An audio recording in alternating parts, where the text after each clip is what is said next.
प्रामाणिकपणे या ठिकाणी सांगतो, मी या ठिकाणचा आमदार असतो तरी अशा पद्धतीचा विकास करू शकलो नसतो, हे मी या ठिकाणी कबूल करतो. सर्वांगीण विकास करण्याचं काम आणि त्या पद्धतीने त्यांनी या ठिकाणी काम केलं.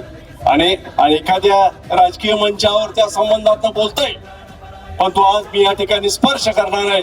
त्यांनी मी तुम्हाला सांगेन की शिवाजी महाराजाचं मंदिर आपण कुठं कधी पाहिलंच नाही, पण ते उभारण्याचं काम या बुलढाणा शहरामध्ये त्यांनी केलं.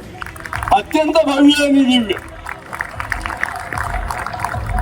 आणि शिवाजी महाराजाचा अश्वरूढ पुतळा जो कधी आपण पाहिला नसेल, मीही पाहिला नाही, साऱ्या महाराष्ट्रात का देशातही पाहिला नाही, तशा पद्धतीचा एक चांगला पुतळा आणि त्याचं संवर्धन करण्याचं काम, त्याचं मेंटेनन्स ठेवण्याचं काम आणि प्रेरणा घेण्याचं काम, प्रेरणा देण्याचं काम, अशा पद्धतीनं तो परिसर उद्बोधित करण्याचं काम संजू म्हणून या ठिकाणी केलं. त्याबद्दल या मंचावरून त्यांचं मनस्वी अभिनंदन केलं पाहिजे, तर ते मी या ठिकाणी करतो.